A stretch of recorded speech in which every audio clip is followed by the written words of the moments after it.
The Magic Shop. Written by H.G. Wells. Produced by Taylor. Synthesized by the Gen Narrator.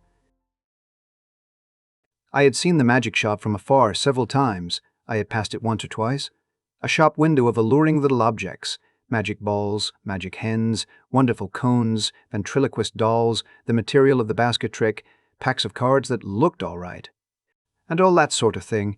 But never had I thought of going in until one day, almost without warning, Jip hauled me by my finger right up to the window and so conducted himself that there was nothing for it but to take him in. I had not thought the place was there, to tell the truth.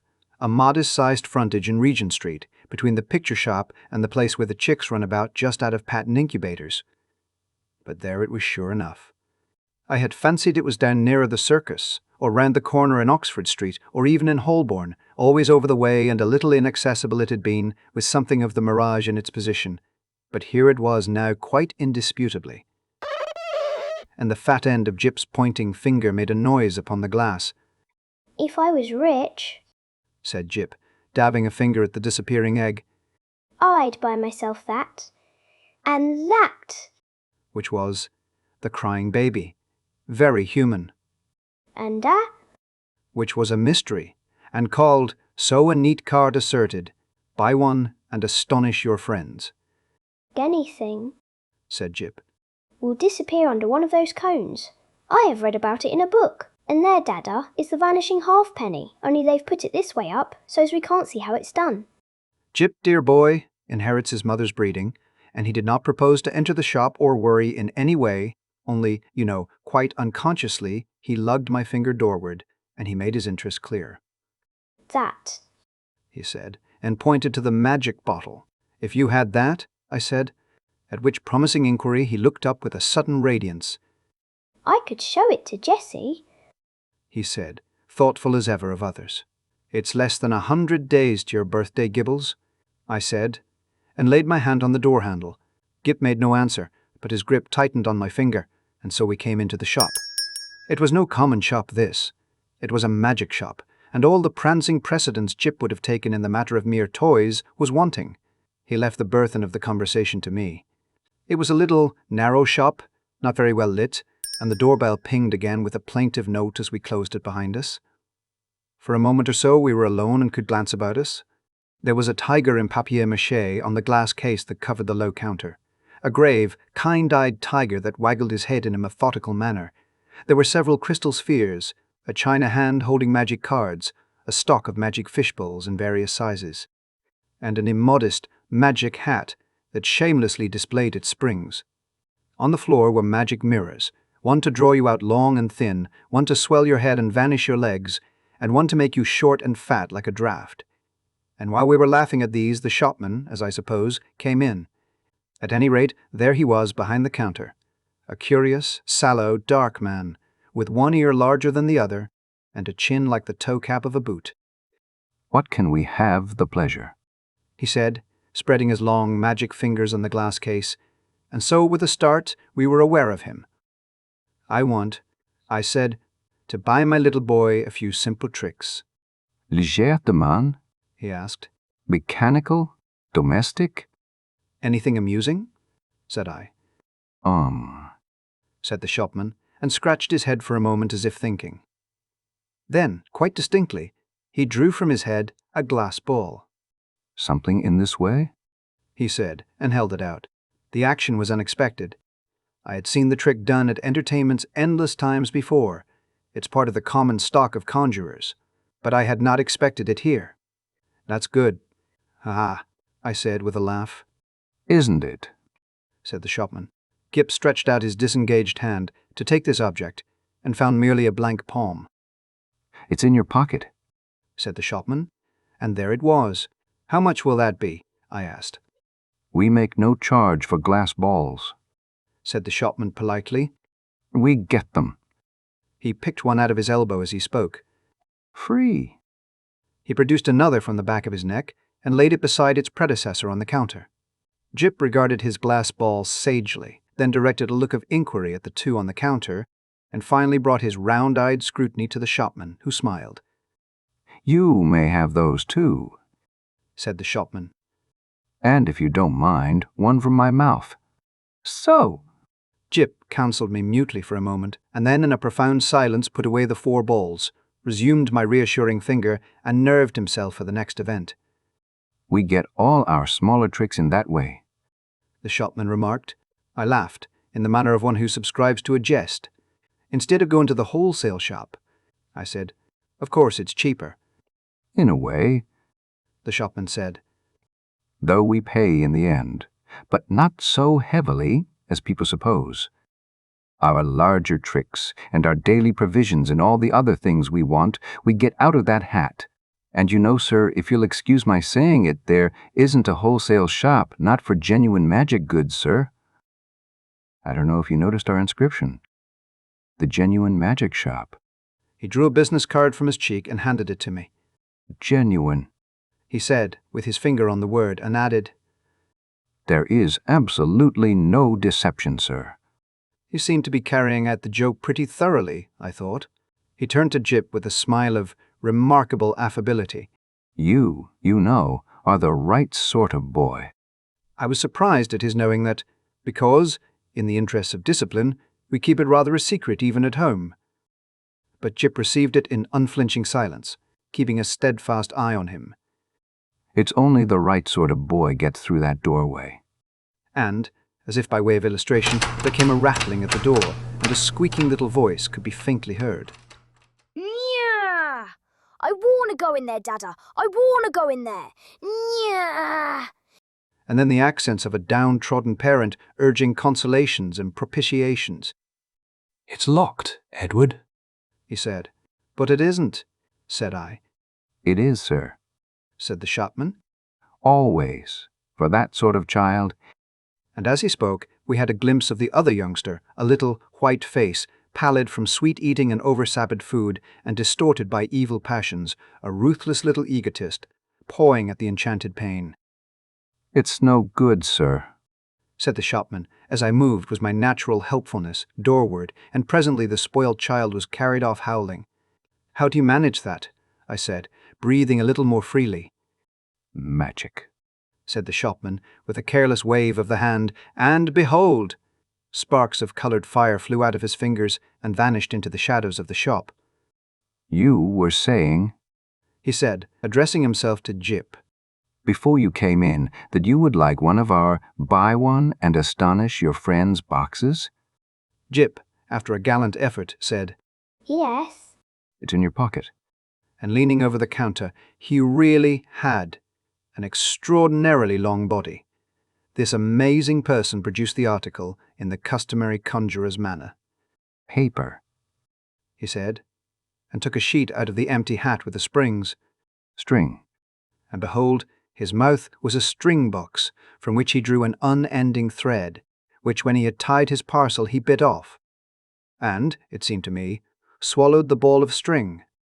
And then he lit a candle at the nose of one of the ventriloquist's dummies, stuck one of his fingers, which had become sealing wax red, into the flame, and so sealed the parcel. Then there was the disappearing egg. He remarked, and produced one from within my coat breast and packed it, and also the crying baby, very human. I handed each parcel to Jip as it was ready, and he clasped them to his chest. He said very little, but his eyes were eloquent, the clutch of his arms was eloquent. He was the playground of unspeakable emotions. These, you know, were real magics. Then, with a start, I discovered something moving about in my hat, something soft and jumpy. I whipped it off, and a ruffled pigeon, no doubt a Confederate, dropped out and ran on the counter and went, I fancy, into a cardboard box behind the papier-mâché tiger. Tut tut, Said the shopman, dexterously relieving me of my headdress. careless bird and, as I live, nesting.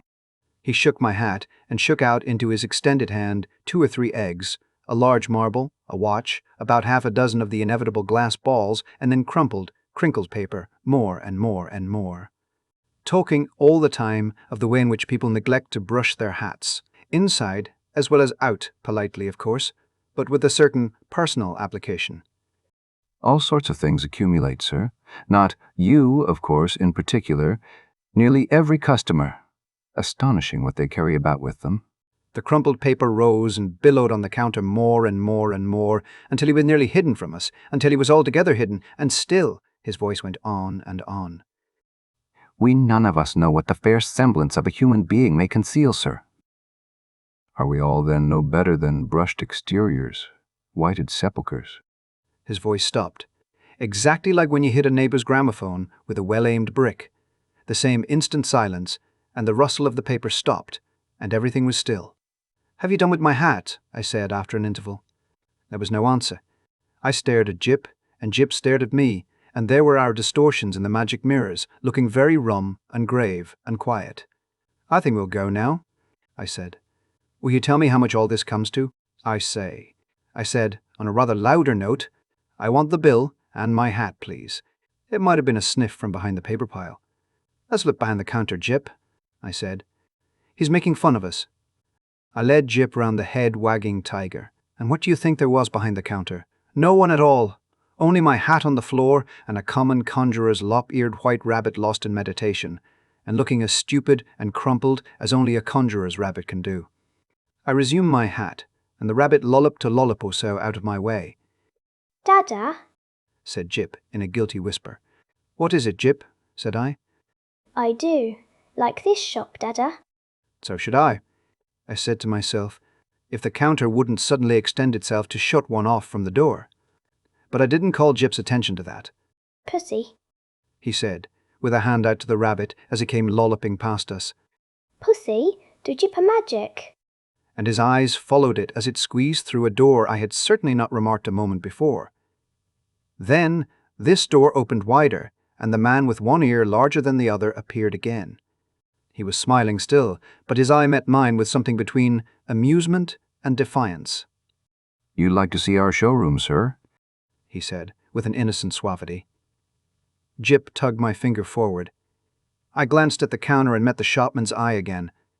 I was beginning to think the magic just a little too genuine.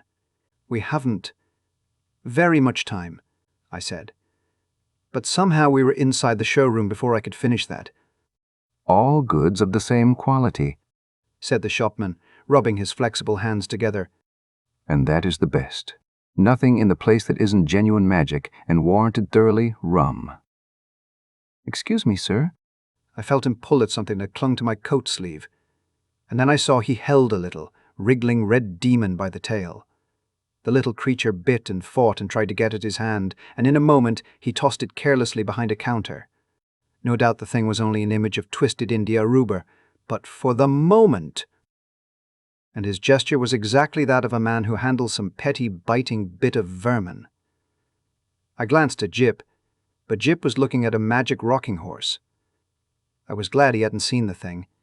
I said, in an undertone, and indicating Jip and the red demon with my eyes. "You haven't many things like that about, have you?" "None of ours. Probably brought it with you," said the shopman also in an undertone, and with a more dazzling smile than ever. "Astonishing what people will carry about with them unawares." And then to Jip, "Do you see anything you fancy here?" There were many things that Jip fancied there. He turned to this astonishing tradesman with mingled confidence and respect. Is that a magic sword? He said. "A magic toy sword. It neither bends, breaks, nor cuts the fingers. It renders the bearer invincible in battle against anyone under 18. 1/2 crown to 7 and 6pence, according to size.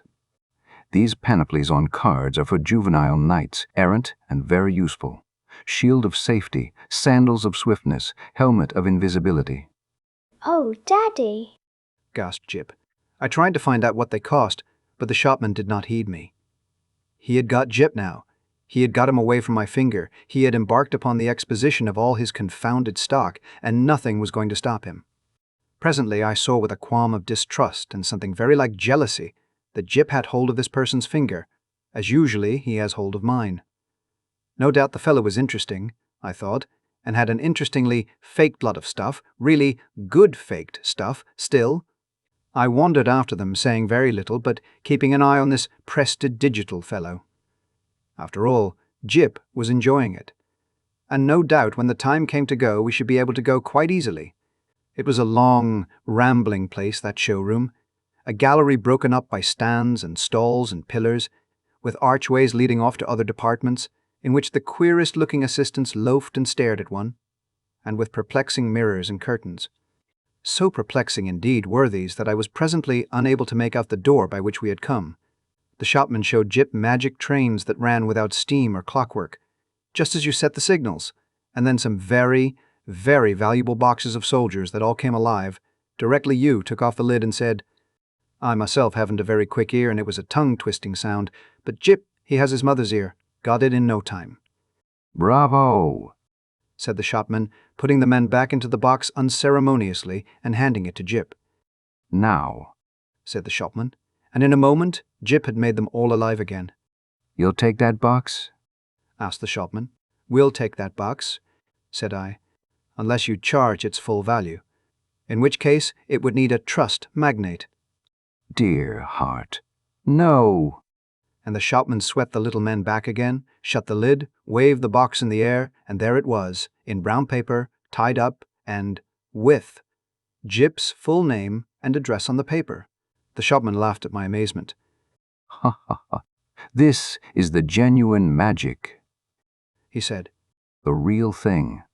It's a little too genuine for my taste, I said again. After that he fell to showing Jip tricks, odd tricks, and still odder the way they were done.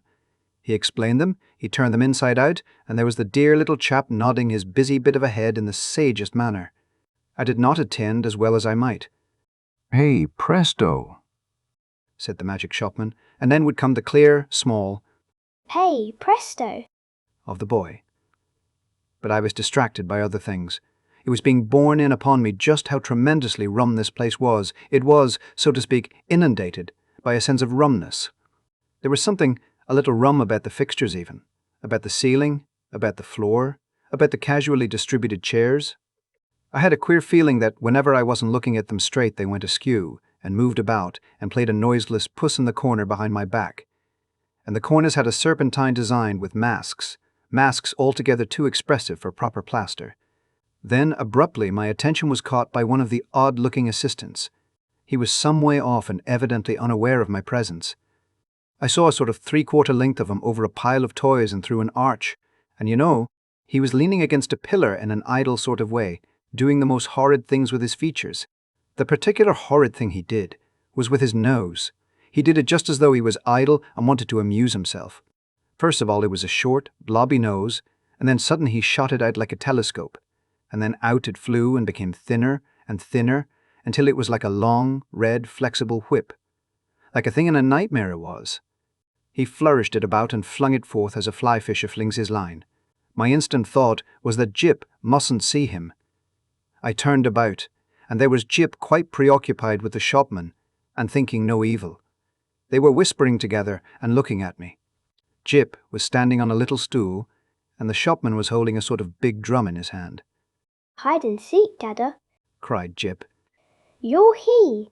And before I could do anything to prevent it, the shopman had clapped the big drum over him. I saw what was up directly. Take that off, I cried. This instant. You'll frighten the boy. Take it off. The shopman with the unequal ears did so without a word, and held the big cylinder towards me to show its emptiness. And the little stool was vacant. In that instant my boy had utterly disappeared. You know, perhaps, that sinister something that comes like a hand out of the unseen and grips your heart about. You know it takes your common self away and leaves you tense and deliberate, neither slow nor hasty, neither angry nor afraid. So it was with me. I came up to this grinning shopman and kicked his stool aside. Stop this folly, I said. Where is my boy? You see, he said, still displaying the drum's interior. there is no deception.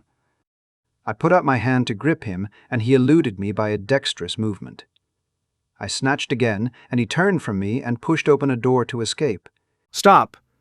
I said, and he laughed, receding. I leapt after him, into utter darkness. Lord bless my heart! I didn't see you come in, sir. I was in Regent Street, and I had collided with a decent-looking working man, and a yard away, perhaps, and looking a little perplexed with himself, was Jip. There was some sort of apology, and then Jip had turned and come to me with a bright little smile, as though for a moment he had missed me, and he was carrying 4 parcels in his arm. He secured immediate possession of my finger. For the second, I was rather at a loss. I stared round to see the door of the magic shop and, behold, it was not there. There was no door, no shop, nothing.